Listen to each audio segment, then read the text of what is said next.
सरकार के पंडित धीरेन्द्र कृष्ण शास्त्री जी हमारे साथ हैं। जब महाकुंभ में महासंग्राम हो रखा है, बार बार पूछा जाता है कि पानी शुद्ध नहीं है, तो अखिलेश यादव ने तो यहाँ तक कह दिया है कि ये पानी भारतीय जनता पार्टी के नेताओं को पिलाइए, तब उसके बाद देखा जाएगा। आप कैसे देखते हैं इस तरह की? हमारी दृष्टि ऐसी कभी नहीं रही। हम व्यवस्था से ज़्यादा आस्था लेकर के गए, तो हम व्यवस्था को लेकर के हम कभी विचार नहीं करते हैं। और सबकी अपनी अपनी मति है। किसी को भगवान का मंदिर का मठ दिखाई देता है, किसी को गुम्मद दिखाई देती है, किसी को मूर्ति दिखाई देती है, तो किसी को पुजारी दिखाई देता है, तो किसी को चढ़ावा दिखाई देता है। अपनी अपनी दृष्टि है। ममता बनर्जी ने तो खुद ही कह दिया कि ये महाकुंभ नहीं मृत्यु कुंभ है। इस तरह की शब्दावली का उपयोग निश्चित रूप से उनकी मानसिकता ये दर्शा रही है कि वो कट्टर हिंदू विरोधी है।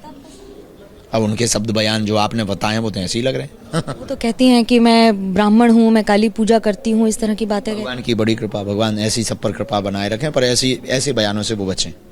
जब आप पूजा पाठ करते हैं तो बहुत सारी ऐसी बातें होती हैं महाकुंभ को लेकर या बाकी सबको लेकर। इस समय फिलहाल धर्म पर सवाल उठते हैं। क्या ये बात सच है कि धीरेन्द्र शास्त्री जी को मुसलमानों से दिक्कत है? बिल्कुल भी नहीं। क्यों दिक्कत है? और हमारा उन्होंने उखाड़ा क्या है? हमें अगर मुसलमानों से दिक्कत होती तो रहीम रसखान को हम स्वीकार नहीं करते। हमें अगर मुसलमानों से दिक्कत होती तो हम मिसाइल मैन अब्दुल कलाम को स्वीकार नहीं करते। हमें मुसलमानों से किस बात की दिक्कत हो, क्यों होगी?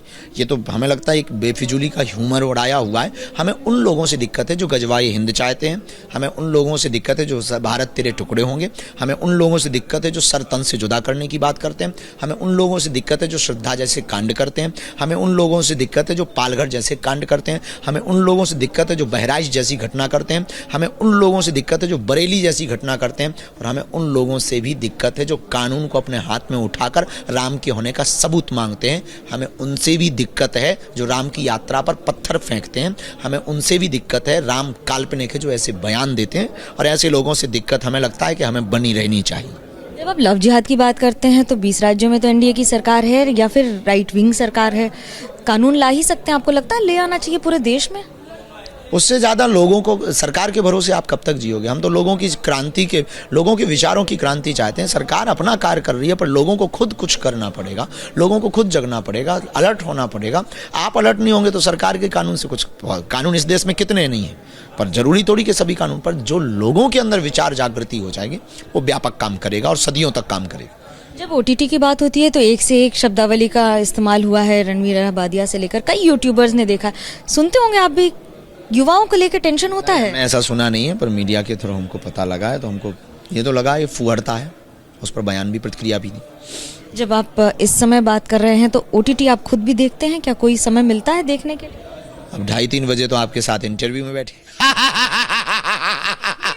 व्यूअर्स को जरूर बताओगी कि इस समय 3 से 3:30 का समय हो रहा है, ब्रह्म मुहूर्त है, सोए नहीं है। ऐसा नहीं कि उठ के इंटरव्यू दे रहे हैं, सोए ही नहीं हैं।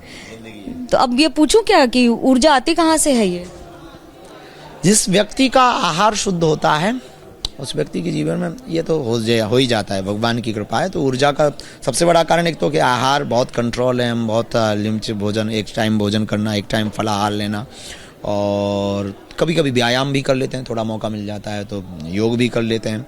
बाकी ऊर्जा का सबसे बड़ा तो यही कारण है, और कुछ भी कारण है। फेवरेट हीरोइन कौन है? मैं जरा अलग जाकर पूछ रही हूँ। फेवरेट हीरोइन कौन है? हीरोइन तो फेवरेट नहीं है, पर फेवरेट हीरो जरूर है, बजरंगबली।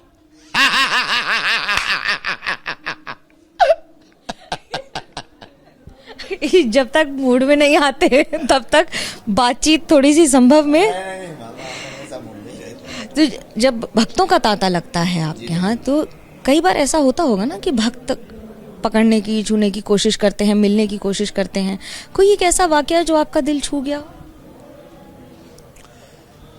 नवरात्रि में मौन व्रत चल रहा था, तब एक छोटा सा बालक कंधे को ही चरण समझ के प्रणाम कर गया था।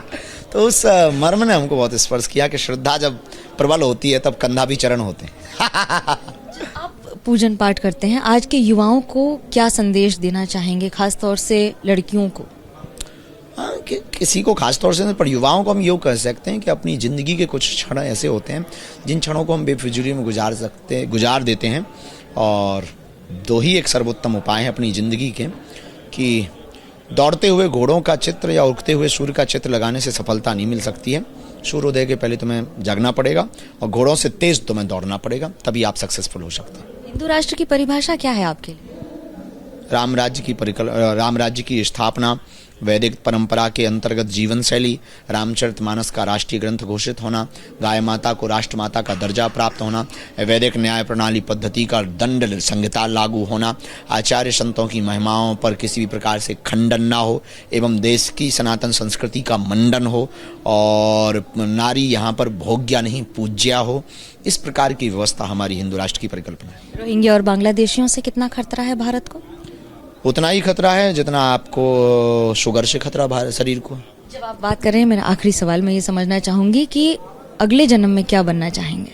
अगले जन्म में हम ऐसी तो कोई भगवान से प्रार्थना जो वो बना दे सो तो ठीक है, और जो भी बने तब बालाजी के दास ही बने और बागेश्वर धाम पे ही हमारा जन्म हो, यही हमारी मंगल कामना है।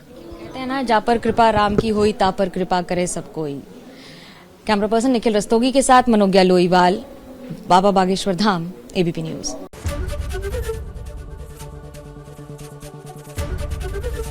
एबीपी गंगा, खबर आपकी, जुबान आपकी।